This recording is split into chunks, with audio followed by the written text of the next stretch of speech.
merci beaucoup. Na sûr que comment nazali maître Trésor Tombo Baundene, puis nazali avocat au barreau à Kinshasa Makete, puis nazali mokambi ya bilenge na lingombo ya parti politique bazali kobenga CRD, Convention pour la République et la démocratie, où ekangambami na mwana mboka Joe Biden, le patriarche Mbosso Kudiampanga Christophe. Message nangai ezali message oyo ezali s'adresser na bilenge ya Congo, puis na bilenge ya parti politique wapi nazali mokambi ya bilenge. Oyebi ete mboka na biso eza envahi par des groupes terroristes wapi balingi bazwa mboka na makasi. Oyo toyebi ke constitution moko te permetaka na bato bazwa pouvoir na makasi soki koleka na bamoyen démocratique. Bongo kotika ete bato bazwa mboka na makasi ekozongisa démocratie na biso na recul. Nous allons connaître un recul comme jamais dans le passé.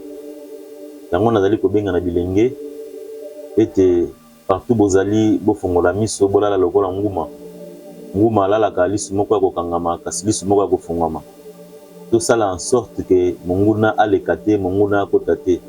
Population oyo ni wapi bozali na Goma, oyo bozali na Nord Kivu dans son ensemble, et puis na Sud Kivu en général, bana Mpongo, et puis en particulier bilenge ya CRD. Bolala pongi ya nguma, parce que monguna azali kati na biso. Monguna azali kati na biso, monguna azali ko profiter na ba oyo bazali ba faible parmi ya biso, azali ko benga ba traître, baza en connivence na ennemi, oyo bazwa mabele ya mboka bakaba yango. Or mabele na biso ezali sacré, toko kaba yango te quelles que soient les raisons. Awa ezali pe occasion pour nanga pona rappeler que kimia moko te to pe moko te salama na monde et salama kaka na ba partenaire oyo bazali loyaux, oyo bazali honnête. Kasi tokomona ete kimia oyo lingo salama na kati ya est moyen to kigoka na sosi na ndeko Kagame ezali te parce que ye azali sanguinaire, azali moto oyo maboko na ezali na makili ya bakongole mingi. Soki lelo génocide esalama na Rwanda na 94 comme lokola fond de commerce na ye bato faki plus de 600 000 morts, mais lelo na kati est ya Congo génocide ezokoma na plus de 10 millions de morts. Silence complice ya communauté internationale et puis silence complice ya communauté africaine na ba organisation sous-régionale. Ah wapi na kubaka flair na bandeko na biso ya Afrique du Sud ya SADC o bazali ko bunda au côté ya FARDC na wazalendo o bazali ko tangisa makila na bango pona ekolo na biso. Oui, bah été école aux alliés koko batikela biso et que tous en a obligation à protéger ngo s'il faut maintenant la biso etanga ekotanga. Alors bande ko na biso o bazali ba FARDC na wazalendo bazali ko tangisa makila elongo na bande ko na biso ya SADC. En tout cas nzambe azala na bino abate la bino parce que bitumba o bazali ko bitumba o bazali noble. Alors population civile bazali na ba côté wana ba zone wana ala la pomité batu wana soko moni bango ko pesa bango elo ka kolia te. Kopesa bango mai ya komela te parce que bazali bandeko na biso te. Lokola bango basimi bandoki batomboki pona kobundisa bandeko na bango bazasu bandeko na biso te. Et lokola kola kopesa bango te mai pe kopesa bango mela te. Il faut bakufa na nzala. Na moyo oyo ezali kona na Goma ebeta bango ta bazoki na zone de combat baza déjà démoralisé. On ezali message on a dit kopesa na bana ya CRD o bazali na ba zone occupée, o bazali na Goma, o bazali na Nord Kivu, o bazali na Sud Kivu en général en particulier et puis en général na bilenge nyonso ya Congo. Alors na kosenga na biso nyonso totikali oyo tozali na bazone oyo ezali to adité to adopter attitude moko ya bitumba parce que olingo linga te mboka ezali na bitumba. Alors biso nyonso il faut to se ranger derrière mokonzi ya mboka. Mokonzi ya mboka wapi azali kotambola te azali kolala te butu na moi mpona koluka solution na ba régime oyo mpona koluka solution na ba régime ba zone oyo eza occupée par ba ennemis. Alors biso nyonso bana mboka faut to fongola miso tozala sima na ye faut to pesa ye maboko. Boyeba ete makambo oyo ezosala masiko esalama dans le passé.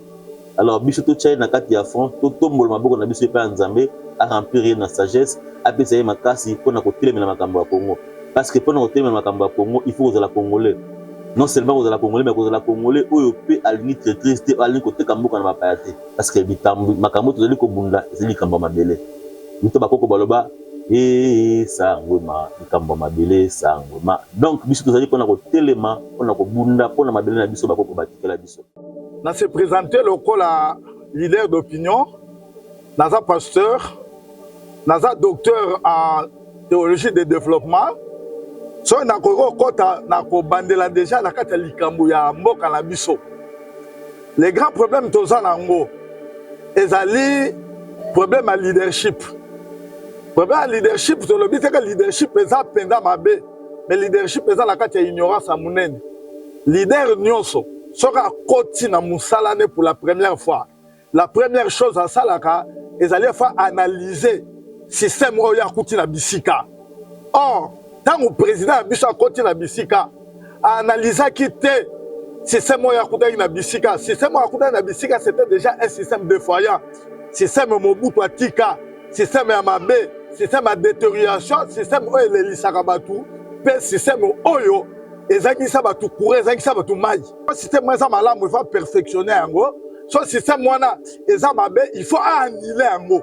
Et pour annuler un système, ça a toujours porté des situations difficiles qu'on les la pleur. Mais na nungu wana nyos. Eza kotam sabido faire liboso pour lobby bozo makamwa malamu. Donc le fait que notre président andimaki ko travailler na bateau basala na Mobutu ata sa na baida malamu ndenge nini ata président o asa makamba kitoko o ya bongisa na kati na ye il ne réussira jamais. Deuxième élément, la chose qui choque soldat moko ba ko futaye 241 000 akene na front atika nyo na nzoto na ye po ayebika gene ngane lokote. Nous avons des militaires ici. Nous sommes un pays grand dans les militaires. Tobunda bitumbe bela tolonga yango. Eza bitumba Rwanda te muteko ko sabiso. So bitumba Rwanda eza ko sabiso, c'est parce que bato baza comme la distribution ya richesse en mboka. Et ça bi malamu te. Nous avons tout. Mais ce qui se passe à Goma, eza ole que la mayele na biso ta ke bato. Ah, c'est les médias qui conduisent aujourd'hui les guerres dans le monde. Alors, si on continue les réseaux sociaux, on nous montre quelle est la position du Rwanda. On nous montre que c'est Rwanda qui gagne. On nous montre que c'est Rwanda qui menace le Congo. Mais il y a nulle part où on va dans l'exception position à Congo en face à Rwanda. Hein? La guerre est médiatique. Hein? C'est pourquoi tu ne sais pas Mikonjinabiso. Il y a solo. Tous en a défaite, tous en a victoire. Mais pas que ça soit vraie position, quand le peuple n'a pas de position, il manque aussi toute l'habilité d'agir. Soit tu agir en fonction de quoi? Aussi longtemps qu'on compte dans les réseaux sociaux, on a au boto. Quand la minute, na téléphone dans les réseaux sociaux, Rwandais, na basoda, batem na aéroport, bako sepela. To moni yango. Bon, la kisabiso te oya biso, bisika bango pe bazali. Quand même dit cette position, ça va nous aider aussi en tant que peuple à prendre des décisions qui sont conformes à l'égard de Yamakamoto.